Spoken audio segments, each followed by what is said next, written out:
That's what the internet says. About 20 years now ago, they came out. These things have kept him relevant. Yeah, for so many years. Before the legend, before the memes. To me, my dad was always that guy, the karate teacher, the fighter. It was the most amazing thing to just witness a star being born. And he's your dad. And he's my dad. I lived in that shadow, and to me, that shadow was shade. It protected me from the elements.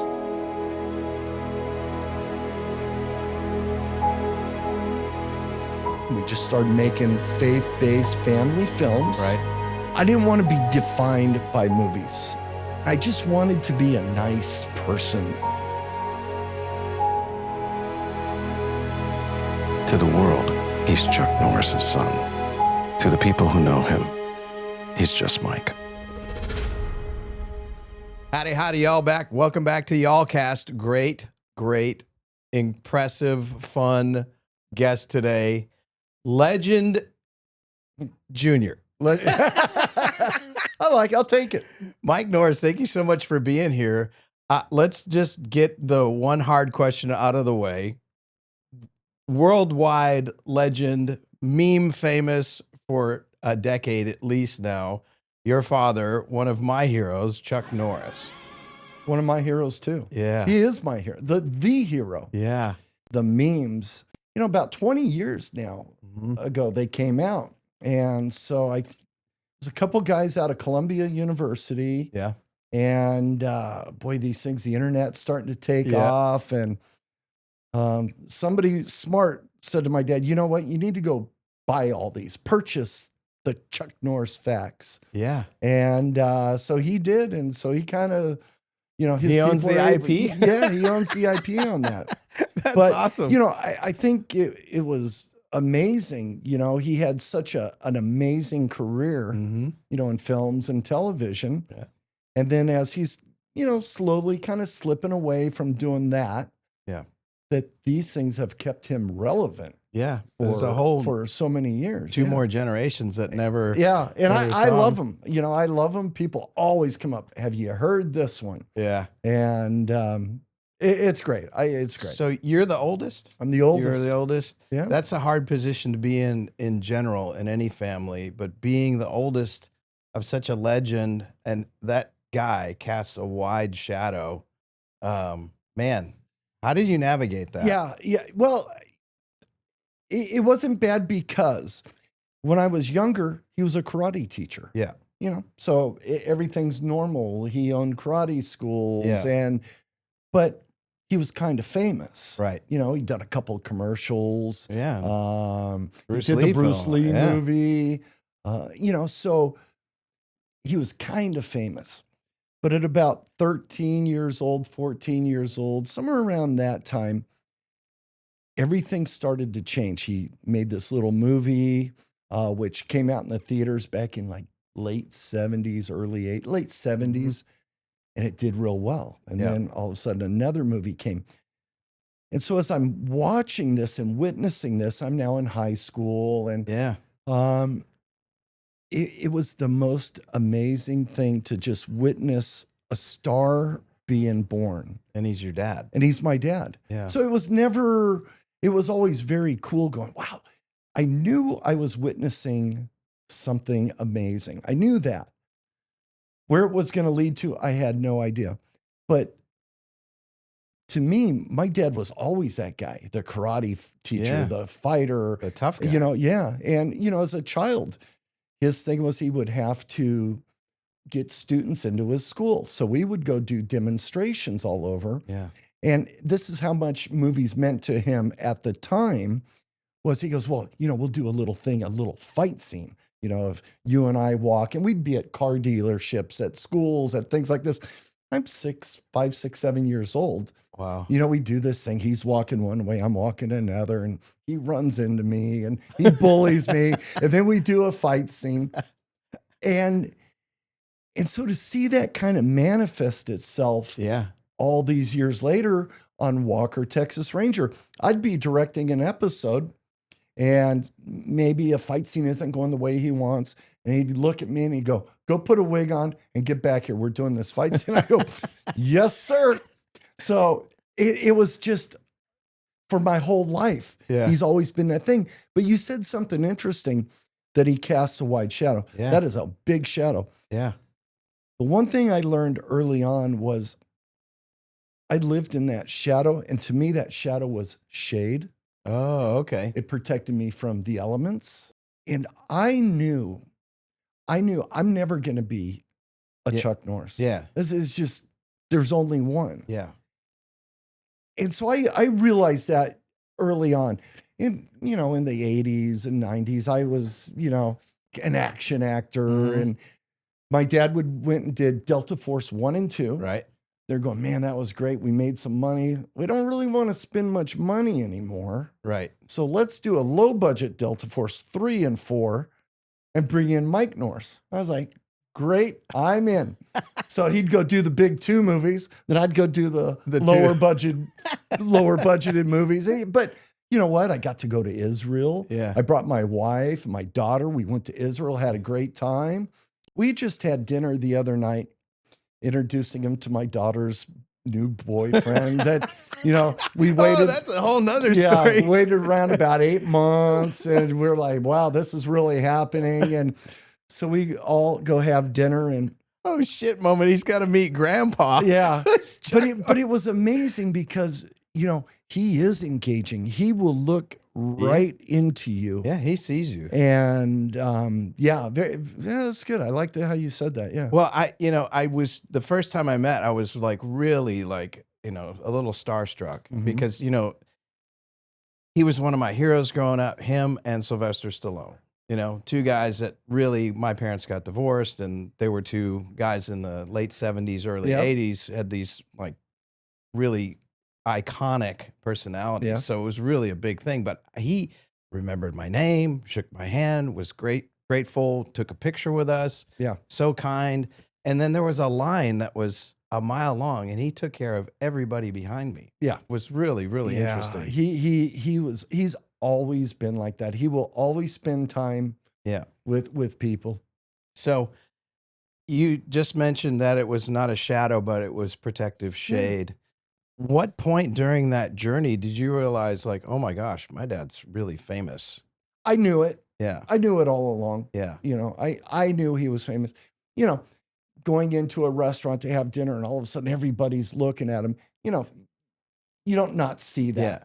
But it was always good. People always respected him. Yeah. Nobody ever really started, coming in on him hard. Yeah. You didn't want a tomahawk kick coming down on your head. But, it was great because the same night we were having dinner, we were walking out and I heard a guy go, Chuck, you're a legend. Yeah. I was like, oh.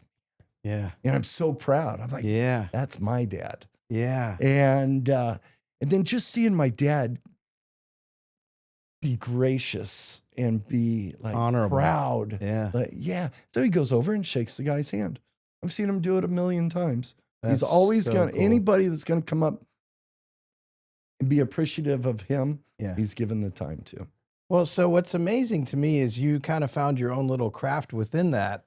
You think about the kids of these stars who have, these kind of either drug addictions or they get in car wrecks or they're drunks or horrible people. Yeah. Yeah, and it really goes back. I never wanted to bring shame on my father's name. I respected him too much, what he'd done.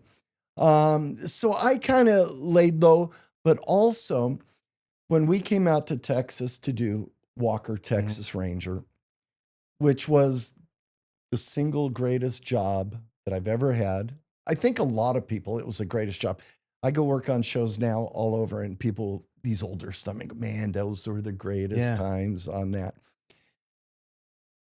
But when we were done with Walker, I'm now a husband. I'm now a father. Yeah. My faith is really strong. Yep.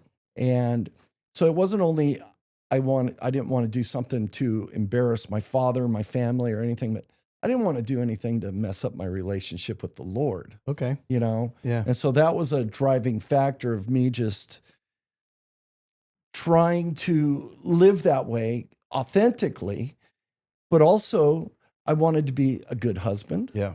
I wanted to be a good father. Right. So when Walker was over, everybody's leaving. Right. Everybody's going back to California. And my wife and I sat down and go, can't do it. Yeah. We're in a church now. We're in a school now. We've got friends now. And we're going to just stay here in Texas. Yep. And see what we can do.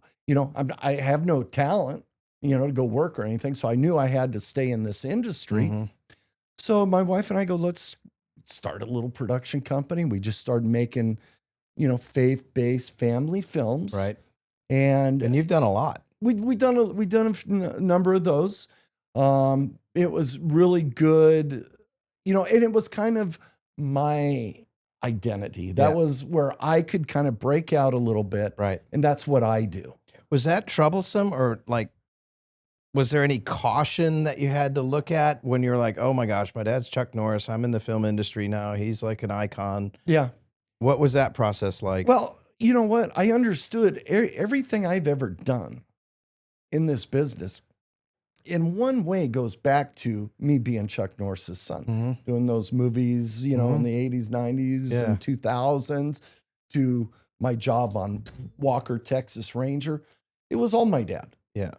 He was the reason I'm there. Right. So when I was doing the faith-based films, it was our thing. It was my wife and I's thing. We kind of, just kind of navigated that. And it was interesting because my brother's out doing his own thing now in California. My and he was in the stunt part of it? Yeah, he's a stunt coordinator. Yeah. A great stunt coordinator, Yeah. a big stunt coordinator. But I just needed something to do. Right. And I go, well, this is what we're going to do. So that's what we did for about 20 years. Only 20 years.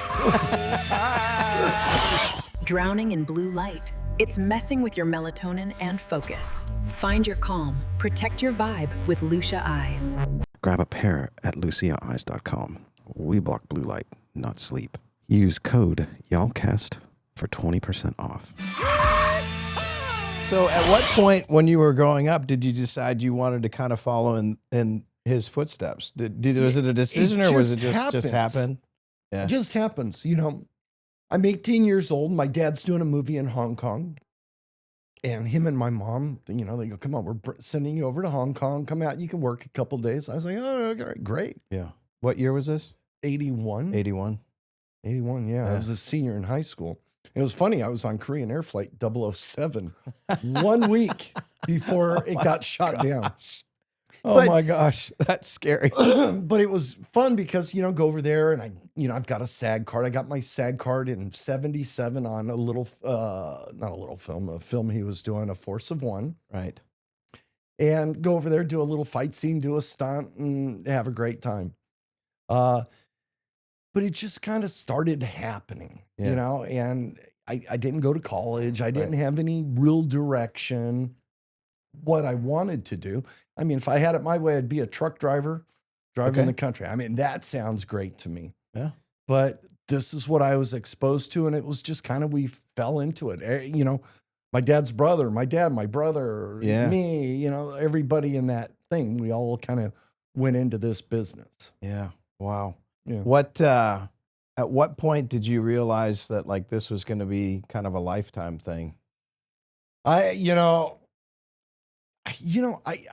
Boy, that's a tough one because, I was acting early on and, I was a karate guy and doing all this stuff and making these films. So, I still don't know if it's my life's work. You still don't know what you want to be when you grow up. I'm 63 years old and I'm not really sure what I'm doing. You don't know what you want to be when you grow up? No, okay, good. Me either. No. Well, so, did you run into any big challenges? Because I know there's a lot of stuff probably thrown at your dad, and then your mom and dad got divorced, and that kind of stuff. Yeah, my mom and dad getting a divorce was a big one because thought I had the perfect family. Yeah, it was like the Norrises. They've got it, and then one that starts happening, Yeah. you know, everything starts crumbling. But, you know, I was getting married when that was happening. So Kind of had your own thing to start. I kind of had my own thing. But it was good because although I think my mom and dad had a great marriage when they did it, you know, I saw little things. I go, you know, those are the things I learned watching Right. is how do I want to live my life? You know, to me, success is her and I being together for 42 years. A big success. Congratulations. Thank you. My kids are all good. Yeah. So that's my success. Right. The success in the film industry, I don't think I've ever really had it. Yeah. You know, I never made millions of dollars. I was Okay. always, you know, on Walker, things were great. I was directing. That was a great time. That was kind of a special carve out time of my life. But after that, you know, doing our own independent films and everything, we were never winning in the Right. money category, Yeah. so to say. So we're grinders, you know, and somehow my wife made it all work, Yeah. you know, for us. She made it where you go create and I'll take care of all the other stuff. Well, that's good. Yeah. That's a good partnership. A great partnership. Yeah. Great partnership. But after, you know, right before our last film, she was like, I'm done with this. You Yeah. know, I'm done. I'm done with the movie industry. Well, it's been a long time. I mean, and I'm sure you've seen, you know, from the 70s to today, which was kind of like what I would consider the pinnacle, in my opinion, of Hollywood, you know, right into the 80s and action movies and action stars. Yeah. What do you see that's changed between now and then? I don't believe it. I don't believe movies anymore. You don't believe them? Mm-mm. Why? I used to be able to go sit down in a movie and get engulfed in it. I love good acting. I Mhm. love movie stars. You mentioned Sylvester Stallone.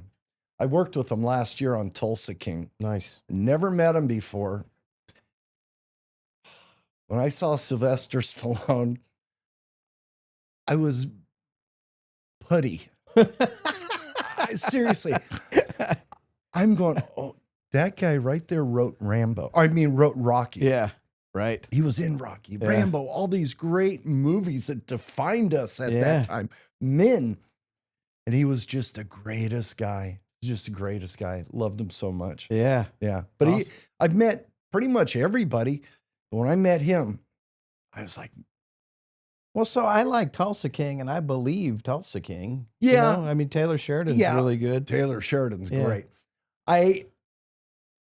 It was really, you know, in the 2020, Yeah. everything just Downshifted. downshifted. I'm watching something on TV. I'm going, I just don't believe it. I want to be swept away in a movie. Yeah. I like watching movie stars. My wife and I the other day watched Gone with the Wind. Yeah, good movie. Rainy day. Yeah. It was cold. Yeah. Gone with the Wind. And I was sitting there going, Vivian Leigh, for the first 2 hours of this movie, was on a 10 in the whole thing. Yeah. I'm going, how did she do that? I Yeah. mean, to get that on film, it's got to be hard. Yeah. And so I just kind of wasn't a fan of watching scripted movies, but also my brain doesn't take in all the CGI, all the special effects, so to me, to go see a movie, I want to go see really good actors. So you're story driven, Way story driven. Yeah. which is kind of different from a lot of action films. Yeah. You know, it's pretty the same. Yeah. Same hero struggle, Yeah. but yeah, at least you're getting punches in the faces and cars blowing up. Yeah. And to me, that does nothing. As a fan, that does nothing for me. Okay. You know, I don't know. I think the last movie, I don't remember the last movie I saw that go, wow, that's really great. Maybe A Star is Born with Bradley Cooper. And, Yeah, that was a good you know, movie. I go, the acting was great in that. I believed it.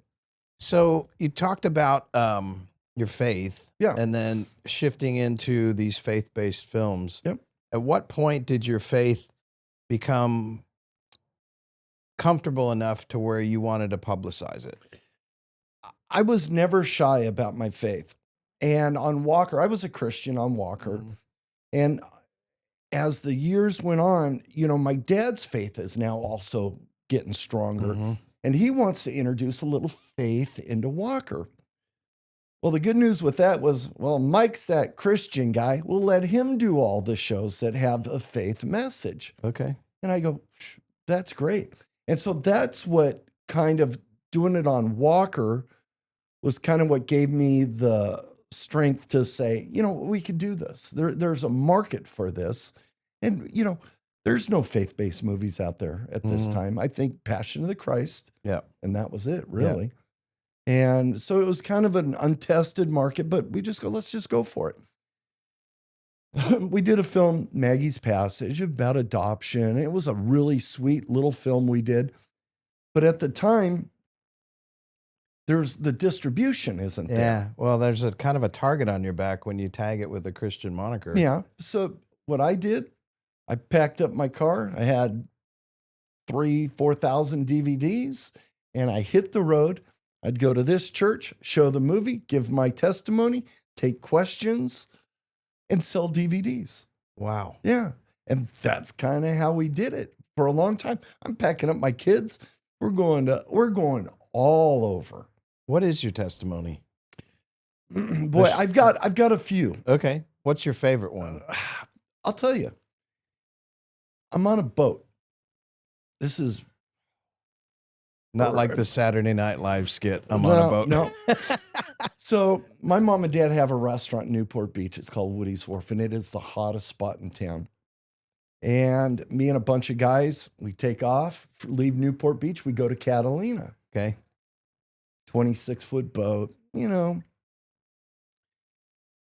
I didn't tell anybody. There's no cell phones. There's no nothing. Yeah. So we spend a couple days out there. We're having a great time. And all of a sudden, there's a lot of stirring going on. And people go, hey, you better get out of here. There's a big storm coming. I go, what? Come on. Well, sure enough, the biggest storm I've ever seen out in the ocean takes place. Now, Catalina, 26 miles. Yeah. It's a good bit off. We go, let's go. So we start taking off. And I'm going, the waves are so big. They're crashing in the boat. I've got a 4-hour thing across the channel. And I go, God, I need you now. I got 4 stuntmen with me in the hole, freaking out. And I'm not the guy that usually jumps into I'll take care of this. Not my nature. I was like, I've got to do this. I'm going to have to get this boat over to Newport Beach. And something inside me, I go, Lord, if you get me out of this, I'm going to follow you. I promise It's the bargaining And- at death's door. And something, I don't hear God's voice audibly. Yeah. I'm not, but something says go north. I'm going North. All I've got is a little compass Yeah, a little gyro bouncing around all it. over. And it said go north, but I got to go southeast Yeah. to get to Newport. I go, all right. So for 4 hours, I hold this thing on. And I'm going, I don't care where. If I'm in San Francisco, I don't care. If I'm in Mexico, I don't care. Yeah. I just want land. 4 hours north, and I see land. I pull right into Newport Harbor. Holy cow, you've been being pushed? Like this. Wow. So I get in and I'm going, oh my gosh, I can't believe this. So I'm going to my parents' restaurant now. Everybody's up going, wow, I can't believe we just did that.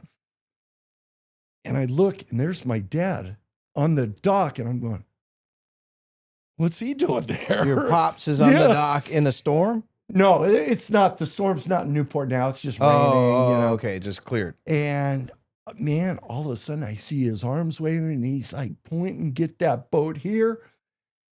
Oh, Lord, I'm in big trouble. But hey.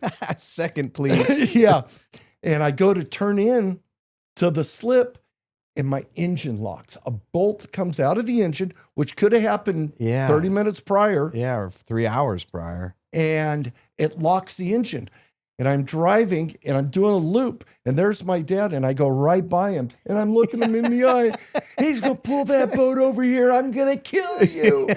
And I go whoop, right around. Now all I'm doing is circles out in the harbor. With Chuck Norris, with your my dad. and he wants to kill me. He's gonna. So that was one time, and I'm like, okay. So you had two answers to prayers. Yeah. Get me home, don't let me die. Know, that was one of those things. But I was raised with a grandma that taught me this as a small child. Okay. You know, and she was really my North Star when it came to my faith.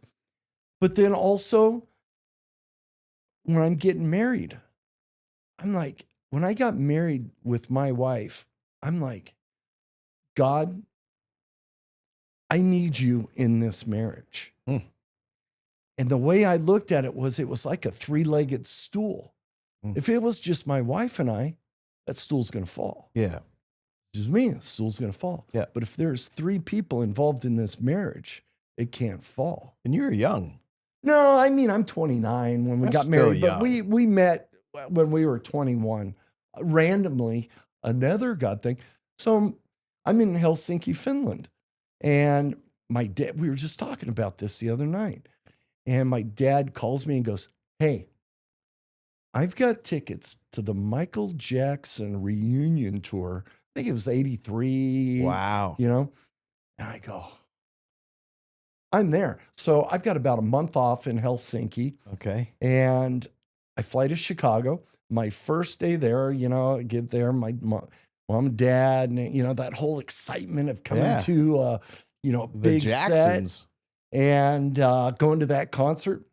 I'm just standing there with my dad's bodyguard. We're talking Chicago, right in the middle of downtown Chicago. And all of a sudden, this girl gets off a train and walks right by us and and jumps over the barricade and walking right into the shot. So my dad's bodyguard stops her, goes, hey, can you wait back here for a second? You know, while they, and I'm like, wow, she's really cute. And so my Howard, my dad's bodyguard, goes talking to her and he goes, hey, this is Mike Norris. This is Chuck Norris's son. And she looks at me like, whatever. yeah. And she goes, hey, I'm Valerie Gallo, Frank Gallo's daughter. Oh. And I go, hey, you want to go get some coffee? And that was 42 years ago. I'll see you and I'll raise you. Yeah. That's awesome. And I ended up spending a month in Chicago. We spent the whole time together, and I knew this is the girl that I'm going to spend the rest of my life with. That's awesome. I knew it then and there. That is awesome. Yeah. It was crazy. It was so much fun. I think back to our first date, and it was with my mom and dad. It was with a whole bunch of people, and just how shy she was. She's from a small town in Indiana. Mm-hmm. And just how my mom and dad just gravitated right towards her going, Nice. we know. They knew? They knew right then. Oh, yeah. Did you know? Oh, yeah. Yeah. I knew 5 minutes into it. Ah. Yeah, it was When you crazy. know, you know. You know, you know. And here we are. 42 years later. And you all have kids now? We have 3 kids. They're all grown. My daughter's 31. Any grandkids? No, Not yet. that's our next. Next You know, milestone? we bought a ranch and built a ranch, and we called it Mav 3.0. Okay. It's Mike and Val. Mike and Val. Mav was just her and I, married, life, trying to figure it all out. Mav 2.0 is Mike and Val, kids, raising kids, getting them all squared away. Now Mav 3.0, it's her and I. So let's talk about Mav 2.5. You told me before we got on that had a little cancer scare, and that was part of your placing the movie stuff in park for a little while. Yeah. As far as us making our own films, you know, my wife and I, we do this ourselves, and she takes care of all the business. She goes, you go create. Great. So, you know, I just finished up a film. It's done. It's out. And I go, okay, time to start another movie. And, you know, it's not a big process for me. I just sit down and kind of let spirit guide me and give me something. Right. If it doesn't come, then I back off and I'm there and nothing. Week goes by, nothing. Oh, 2 weeks go by, nothing. A month goes by, nothing. And you're I'm going, trying to write this whole time? yeah, I'm trying to write something. I'm going, man, this is crazy. I've never had writer's block before. But then my wife gets diagnosed with breast cancer. I'm like, Wow. I get it. Okay, That's- Lord, I that's got why. it. Yeah. You know,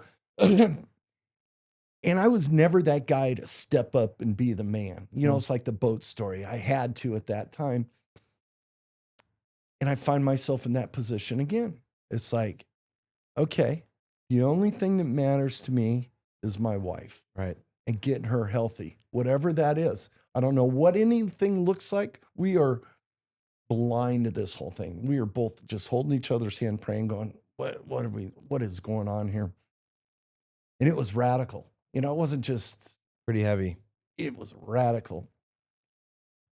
Big surgeries, weeks in the hospital. You know, then it's from there.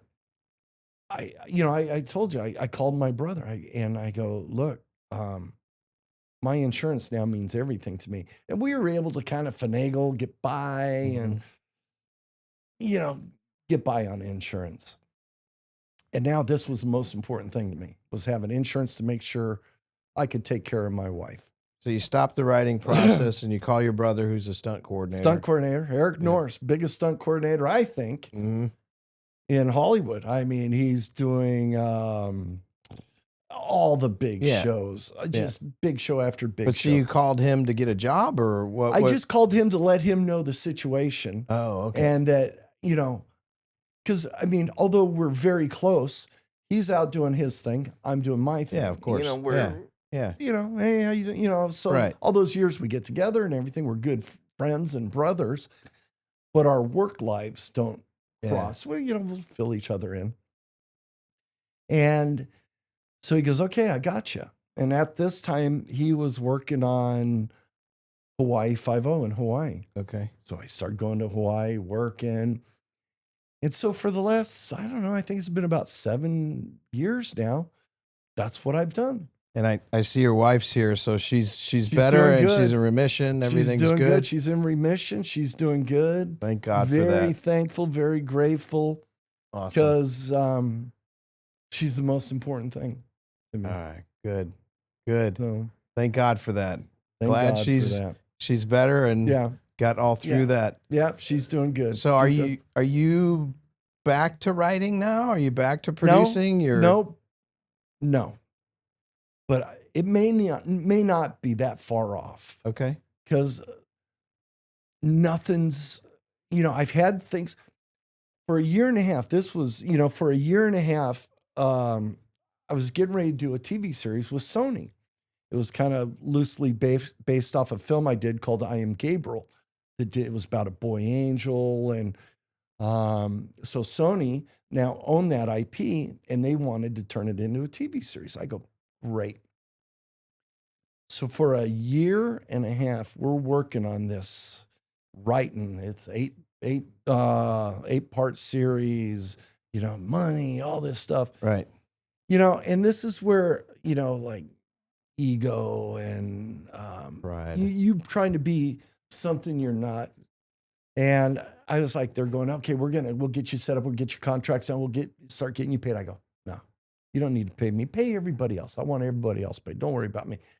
I don't know why. You know, it was like an ego. You know, I didn't want him to think, oh, I need this job or something like that. Okay. You know, I'm a team player. I'm going to be in this. So we're working on this thing. Then they bring in some writers and things aren't going great. Okay. And I don't like where things are going at all. So we struggled through this. Then all of a sudden, the writers strike. Oh, yeah. Then the actors strike. Then everybody's striking. And they just went canceled. But they own the IP. They own the IP. Oh, okay. And I was just like, oh. After all this time, all this headache, me fighting with everybody, trying to get the right thing on the page. And I really learned a lot that I'm really not meant for the corporate America. Okay. You know, I'm just some guy who lives on a ranch in Texas, and there's no reason I should be going to HR for anything. Yeah, right. You know, but apparently you're not allowed to get upset at writers anymore. Everybody's got soft skin. Yeah, whoa. Yeah. And it just the whole thing just kind of went away. And I was like, okay, you know what? It's just the way it is. And I'm okay. And I moved on, keep working and everything. But ideas are starting to come my way that I'm going, wow, that could be a great movie. Okay. So all I'm doing is leaving this open and seeing what's coming in. And because when something hits me and I go, this is it, then I start writing it and I'll get it done. Is that how your creative process is? You Yeah. kind of wait? Yeah, I guess. Yeah. I mean, because that's what I'm doing now is Yeah. waiting. Yeah. And because I spent that year and a half, I remember Easter. I've got a whole thing over Easter, but I've got a deadline in 3 days and I'm, Jamming on it. jamming. Yeah. So we'll see. I'm open Yeah. and I got everything open. And if something comes, I'll jump in and I'll go for it again. I mean, we're at that spot now. Are your kids in the industry at all? None of them chose to go that way? No. So- I mean, my middle daughter, Greta, whose boyfriend came and met my dad a while back, she's been in a few of the movies. I mean, she's had in Amerigeddon, she was one of the co-leads in Amerigeddon, Oh, okay. doing scenes with Academy Award nominated actress Diane Ladd and all these people like Inrith doing great stuff. She was a great actress. It wasn't her thing, but I liked having her around. Yeah. She was my buddy. Yeah. You And got so the I'd family thing going. Write things in there for her. My oldest daughter doesn't want anything to do with it. So did any of all right, we're going back to your dad now for Yeah. a second. So masculinity and discipline or versus discipline. Obviously your dad's one of the most masculine guys you seem like a masculine guy. He seemed very disciplined. You seem like it. Did you get that instilled from him? And was it karate? What was it about? Was it all of it? Walk me through some of that as a kid. I don't have his discipline level. Oh, you don't? Okay. No. Okay. I mean, he is the most disciplined man Yeah. I have ever seen. And just the stars aligned for him, at that time, that place, everything. The world needed Chuck Norris at that time. Yeah, we need still him now. need him. Yeah. But the discipline part is tough. I get very single focused. Okay. I can't manage 3 projects. I can't. It's just once I get my mindset on something, I can then do it. Right.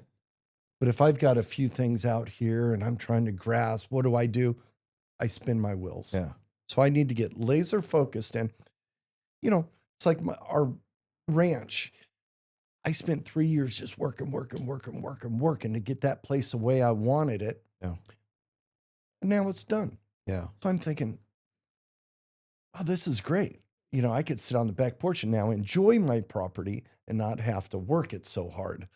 And I think that's kind of where I'm at now is I'm open to that idea.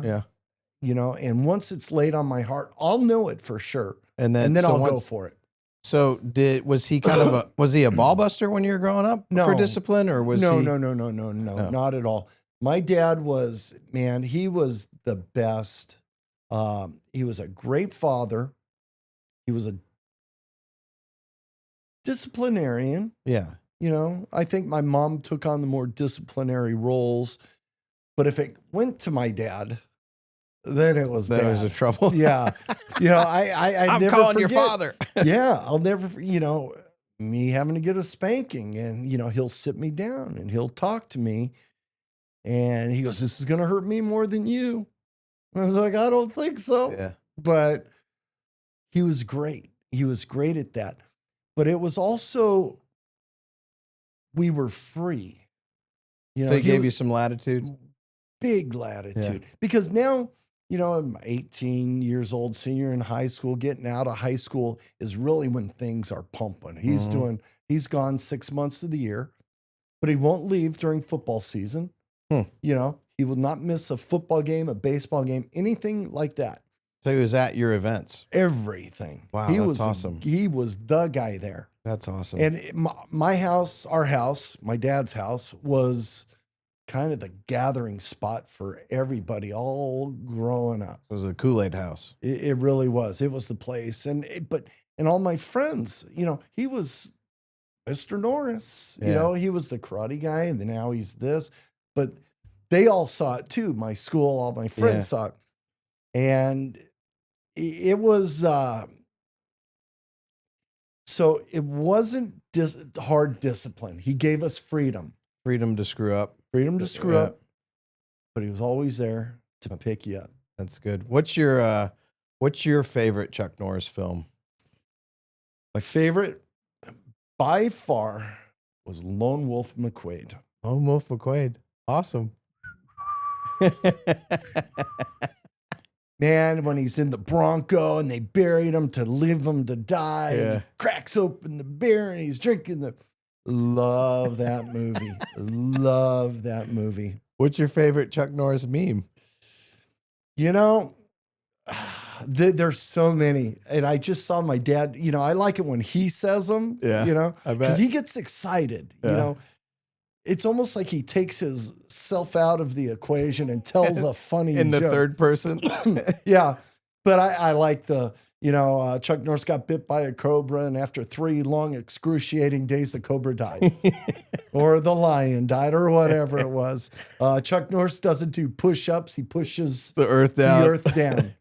I made one up for our blue light glasses. I haven't put it out there yet, but it's Chuck Norris isn't afraid of blue light. Blue light's afraid of Chuck Norris.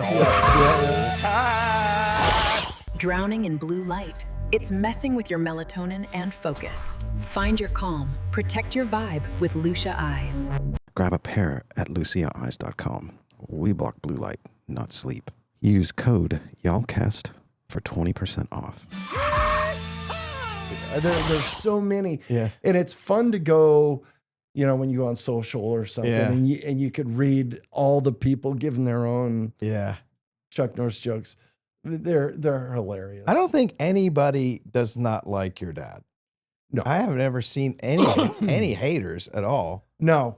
And even, in this very divisive climate we're in, and even though he has put his foot on what he believes, he's a very conservative. profoundly. Yeah. Oh, yeah.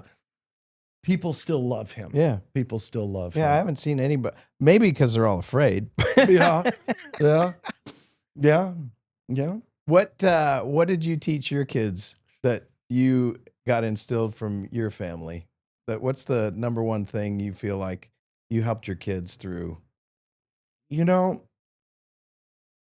My kids have never embarrassed my wife and I. Mm-hmm.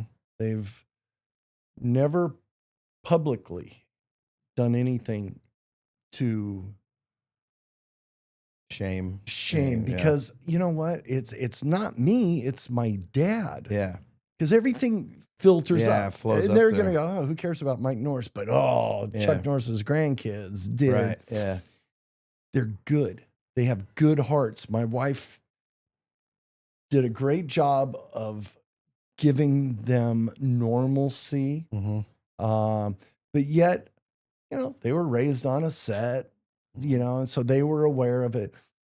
But they're good. And that is the one thing that I am just so thankful for, because I've seen a lot of kids, just go off the deep end, especially in this time we live in. Really, that's the whole point of this podcast. They're all happy. Mm-hmm. They're all well adjusted. They're all working. They're all moral. So what do you think that was from? What did you intentionally do with your kids to help Put them in a good school. We didn't let them go to public school. Private They school. never spent a day in a public school. None of my That's good. kids. Wouldn't do it. I just knew, I understood life is tough. Yeah. And I want it was my number one thing. You know, when we had kids, that became everything to me. Yeah. I remember my dad never missing a sporting event. Yeah. And I'm not nearly as busy as my dad was. Right. So I never missed a sporting event, anything. I was active. My wife and I were both very active in their lives. Yeah. Good. And they all come home. Yeah. They all like to come home. They all like to come down and play at the ranch. Yeah. They're all good. Awesome. So thankful for that. So So you kind of maybe exited, maybe coming back into the film business.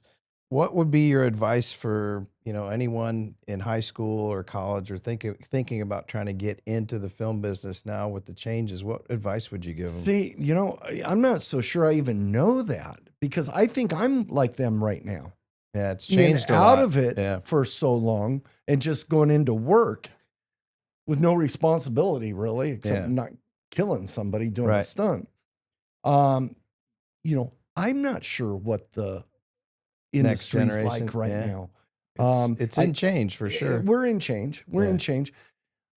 But I'm thinking maybe, having live human beings may be a novelty in the next few years. Yeah, real analog communication. Yeah.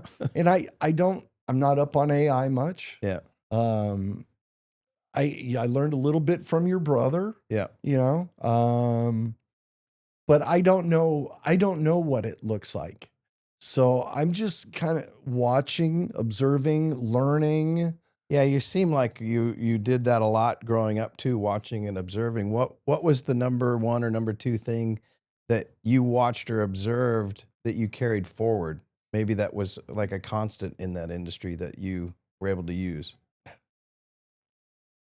I knew we were just making movies. Yeah. We weren't saving the world.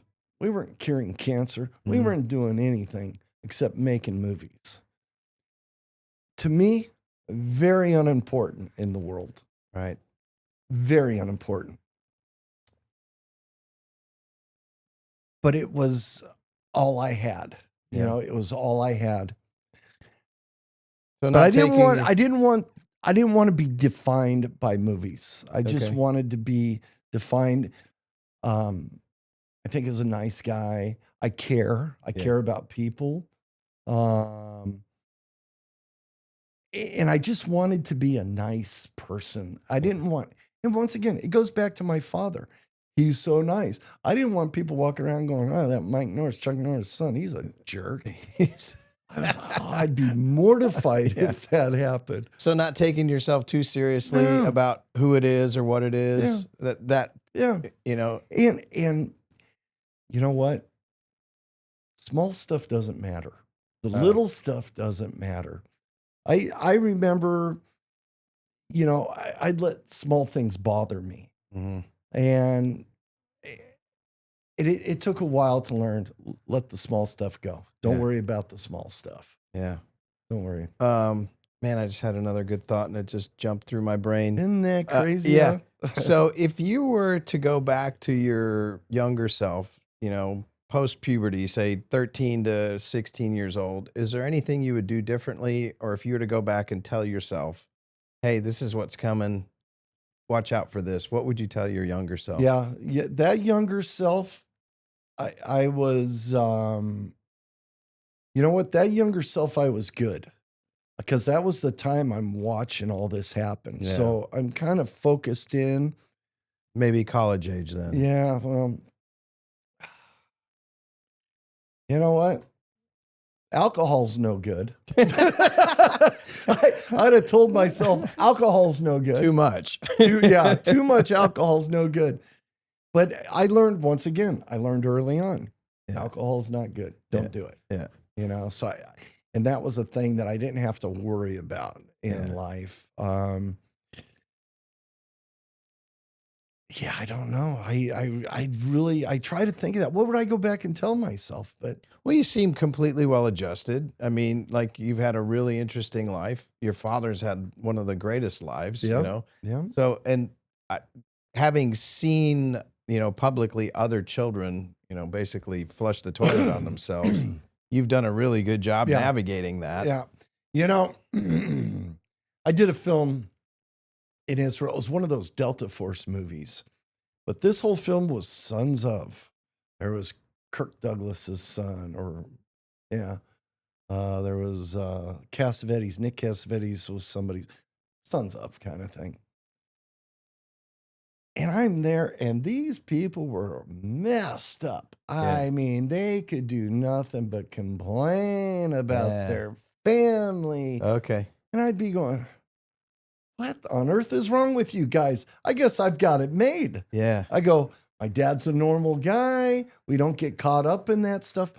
But they were scarred from it. They were scarred from being the son of somebody. Right. Where I'm not scarred. You've done a really amazing job not having to be either defined by that or damaged by it. No. I refuse. I refuse to be damaged. Yeah. I've got more self-worth than to be damaged. Yeah. Or defined by it. I'm going to be defined by it in a way. Yeah. Just because. Right. So I've got no problem with that. Yeah. Good. But I'm, a positive mindset is really important. And that's something I got from my dad. Have a positive mindset for everything. Even when something's not going your way, find the positive mindset. So how do you do that on a daily basis when, somebody cuts you off in traffic? Or something worse. Did I say I used that? Did I say I followed that? I mean, you had to go right there to my thing. Okay, asshole. My wife is over there right now going, oh, Lord. He doesn't do it very well. Yeah. Yeah. Okay, when you do it, not every day. Yeah. How do you like unpack that?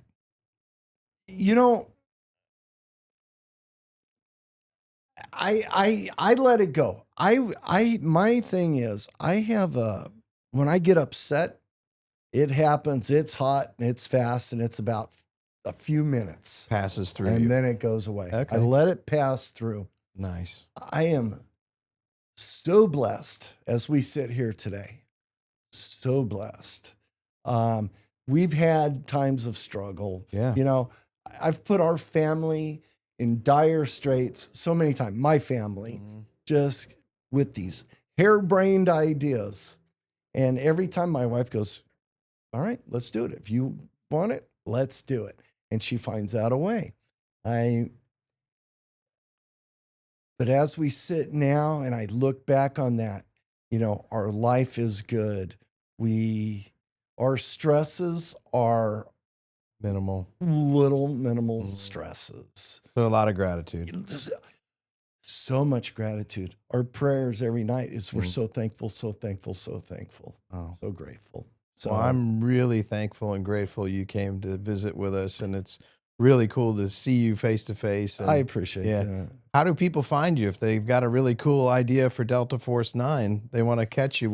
Are you on social media? I am Mike Norris. Okay. I guess. You don't have a Mike Norris website? No. So on social media, Facebook? No, I mean, I've got, on Instagram, it's all family and all that nice stuff. On X, we get a little out there on X. Yeah, everybody's angry on X. I am Mike Norris. I am Mike Norris. I am Mike Norris on X, but I'm not real active on anything. Okay.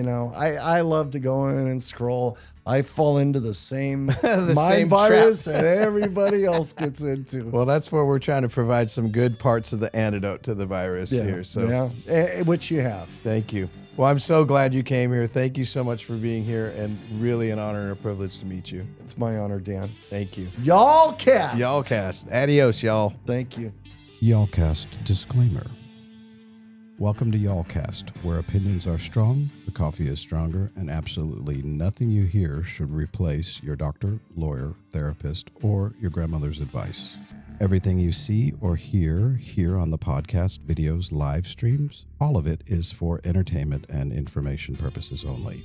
The thoughts and opinions you hear belong to whoever is talking and not necessarily to Y'allcast, our partners, affiliates, sponsors, or the great state of Texas. We try to get things right, but hey, like you, we're human, and all information provided is as is, with no reps, warranties, guarantees, and definitely no refunds if you take it too seriously. So if you make a life decision based on this show, we hope it's a good one, but that's on you. Nothing here counts as medical, legal, financial, or relationship advice. If you need that, please go talk to a professional. Sometimes we shout out to brands or products. Most of the time, that's just conversation. But yes, occasionally it's stuff we use every day and genuinely love. Y'all cast and everyone involved here are released, indemnified, and held harmless from whatever happens next. We're just here to make you think, laugh, and maybe question blue light or your Wi-Fi connection. So listen smart, laugh loud, and remember, if you're looking for legal or medical advice, you're on the wrong podcast.